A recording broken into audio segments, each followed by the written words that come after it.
Hello, ayan, pinapakita ko lang sa inyo yung aking tanim na papaya. Ayan guys, may natitira pang isang papaya. Kasi 3 puno to guys kaso nung lumakas ang ulan, ang lakas ng hangin, yun, natumbay yung papaya ko. Ayan, may 1 puno pang natitirang papaya guys. Sayang naman yung 2 puno pa na natumba. Sana mabuhay itong papaya na to at saka mamunga ng marami guys. Tsaka ayun yung puno ng bayabas guys, yun. Ang tagal-tagal na yan dyan, kaso hindi pa siya namumunga. Gusto ko mamunga yung bayabas na yan kasi paborito ko guys yung puno ng bayabas, yung bunga ng bayabas. Parang katulad lang siya ng aking punong avocado, hindi rin namumunga guys. Ayan guys, papakita ko lang sa inyo tong halaman ko na crotons. Alam nyo guys, sobrang favorite ko tong halaman ko na to. Alam nyo guys, nung nauso yung mga halaman dati 2019, grabe talaga ang pagkabaliw ko sa mga halaman. Nakita ko lang guys ito dati sa daanan, sa tabing kalsada. Hindi na talaga ako guys matahimik. Lagi kong kinikwento sa mga kasama ko sa bahay na may nakita akong halaman. Tapos yun guys nga, lagi kong kinikwento yung halaman na nakita ko sa tabing kalsada sa daanan. At yun, talaga naman pati yung mga kasama ko sa bahay nadamay na rin sa aking kahiligan ng halaman. Pinuntahan nila guys yun, itong halaman na ito noong hapon at saka nanghingi sila sa may-ari. Ayan. At ito nga guys, binigyan sila at binigay sa akin at nang ako ay sumaya at kaya yan ay itinanim ko dito guys. Ayan guys, at talaga namang nabuhay ko tong halaman na ito at ako'y masayang masaya talaga dahil sobrang favorite ko tong halaman na crotons na to. Grabe talaga guys, alam niyo talaga nung tinanim ko to, talagang nagsasalita pa ako na sana mabuhay tong halaman na to at nabuhay nga siya guys. Talaga namang sobrang saya ko guys.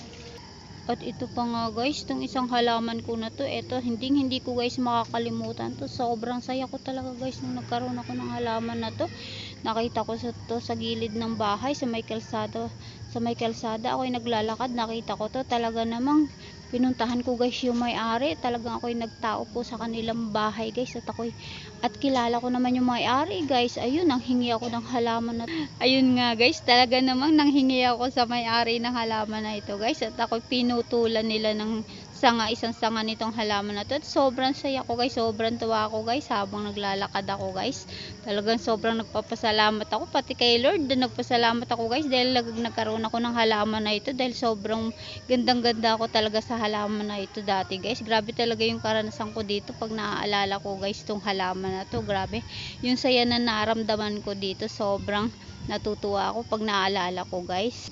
At ito nga guys, naalala ko rin tong halaman na ito. Talaga naman lahat ng halaman ko ay mayroong alaala. Grabe, ang saya-saya ko. At may kasama nga ako rito makulit. Kaya huwag kang makulit baby ha, huwag kang maingay. Bawal mag-iingay dahil nagsasalita pa ako. Ayan guys, dati ang liit-liit pa nitong halaman na to. Sobrang liit. Tapos tinanim ko, pinalaki ko. Ang tagal-tagal niyang lumaki guys. Ang sabi nga maswerte daw ito. Pampaswerte nga itong halaman na ito guys. Naniniwala ba kayo dun? Pero ako hindi ako naniniwala guys kasi halaman lang naman yan. Kasi guys, ang talaga namang nagbibigay ng biyaya sa atin ay si Lord, hindi naman yung mga halaman-halaman. Siguro magiging biyaya ang halaman kapag naibenta mo na, syempre magkakapera ka na, kaya yung biyaya na yun. Pero hindi ibig sabihin dahil sa halaman ay siswertihin tayo at magkakaroon tayo ng magandang buhay. Syempre si Lord ang nagbibigay ng magandang buhay sa atin. Ayan, ang mga halaman ay talaga namang pampaganda lamang sa ating mga paningin at paligid sa loob at labas ng ating bahay. Kapag may halaman ay talaga namang napakagandang pagmasdan guys. Ayan, hanggang dito na lang yung aking video guys kasi gabi na. Kita nyo naman madilim na, kaya malabo na ang aking video at ginabi na ako sa pagbibideo guys. At ayun na nga ayan, gabi na guys madilim na. Ako. Ayan guys, thank you so much. God bless and happy day.